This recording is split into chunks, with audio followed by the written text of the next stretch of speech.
It's time to move on from Indian football, he said. Maybe it is actually time that Indian football moves on from Stephen Constantine. That's what we discuss in this episode of Indian Football Roundup. India fought for 90 minutes, but it was in the first minute of injury time that they conceded a penalty and lost to Bahrain, eventually crashing out of the Asian Cup 2019. Now, if you're an Indian football fan, you might realize how important qualifying for the next round of 16 was for India. It is probably Sunil Chetri's last Asian Cup, last biggest tournament in fact, and we had the most amazing opportunity to qualify. But what went wrong for India? I think India weren't adaptable enough. So fantastic tactics against Thailand, which really worked. We carried the same onto the game against UAE. In the first half, it really worked. We should have scored more goals. But India are not that big a side yet in stature that other sides adapt to what India do. India need to adapt to the way their opponents play. So the strategy which revolved around getting the wingers forward, the quick counter-attacks was not really possible against Bahrain because they were very quick in their defensive transitions. So India needed another method to break down this Bahraini side last night, and I don't think India had enough nous about them. There was very little keeping the ball, they treated the ball like a hot potato, and that meant that there was more pressure on the defense all the time. They were clearing one phase of defensive play was done and then it's back at them in 2 seconds.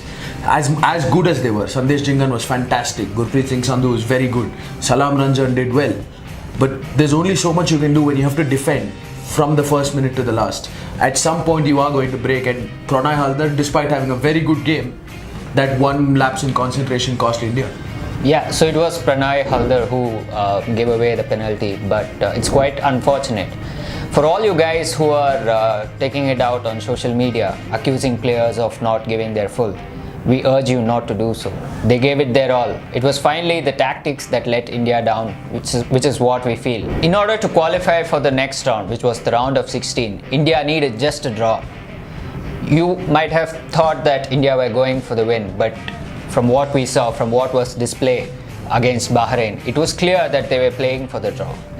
Continuously defending for 90 minutes and not keeping possession of the ball even for more than 2 seconds.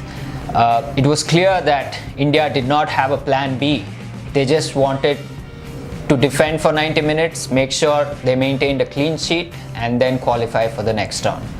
Do you think this cost India? I think it cost India because you cannot go into a game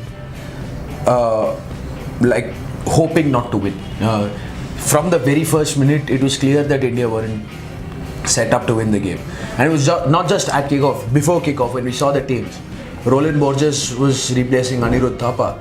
Thapa provides that creativity, that little bit of attacking thrust from midfield. That was taken out in favour of defensive solidity, which Roland brought, but he brought nothing going forward. So it was clear from the very first minute that India were playing to not concede, rather than playing to score goals.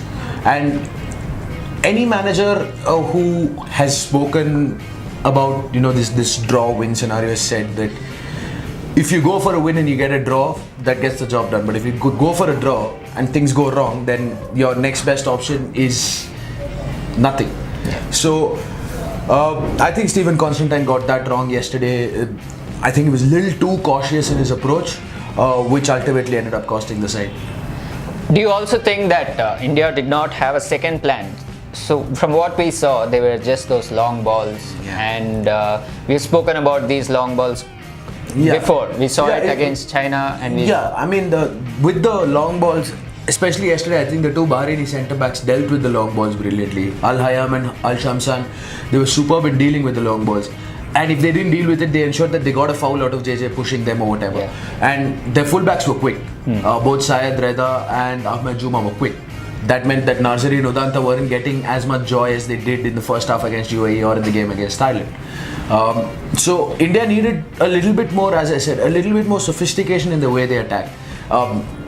Because look, Bahrain are not fools. They would have watched videos of the way India played. They prepared for this certain way of playing. India surprised Thailand with this method. Did they have another string in their bow? They didn't, and ultimately I think that's what cost India.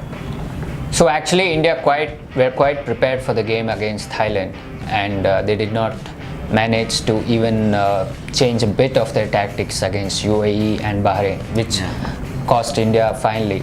If you must know, India did not register even one shot on target against Bahrain, and this tells you how weak they were, how weakly attack-minded they were against Bahrain, and now it's all cost India a place in the round of 16.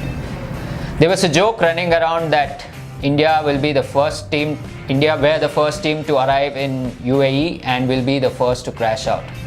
Unfortunately, that has come true, and who can we blame apart from the manager? Soon after India's defeat against Bahrain, Stephen Constantine resigned or announced his stepping down as the coach of the national team about 16 days before his contract was about to expire anyway. Now, did he deserve to go? I think so. I think he did good work with this Indian side. Let's not take that credit away from him. When he was appointed in 2015, the goal that was given to him was to take India to the Asian Cup. He achieved that. There were plenty of decisions that he took which were questionable with respect to squad selection, with respect to tactics, with respect to the way India played, all of that. But I think he will go down as one of the more enigmatic personalities in Indian football. He did a little bit of good. He did a lot of questionable things which the fans didn't like. Attacked the media sometimes for futile reasons. So I think he deserves credit because he worked under huge limitations. There's been the ISL I-League farce running around. There's been problems with selection, problems with the federation. So he's worked with a huge number of problems around him, and to take India from 173 in the FIFA rankings to the top 100, as much as we know we gamed the system, but he still got the results to get us there. Stephen Constantine does deserve credit for that, but honestly, I think he'd run his course with this team. I think this team now needs a bunch of fresh ideas, new people around the group, and hopefully, that will help India progress, because it's time that this was a result-oriented approach under Constantine. It's time India set processes in place. Even if we were to sacrifice results for a while, it's time India set processes in place, and I don't think Constantine at the helm of the senior team would have been the right man to, get that rolling at all levels of Indian football. Indian football has had enough of those spirited draws, enough of those historic moments. They've actually missed the most historic moment that could have been by not qualifying for the round of 16. Let's hope at least now they have a coach who can guide India to these tournaments and make India a powerful team to reckon with, at least in Asian football, and then let's focus that at the global level. That's it from us today in this episode of Indian Football Roundup. Log on to Sportskeeda for our full coverage of the Asian Cup, the ISL, I-League and other sports, and keep a lookout for these videos.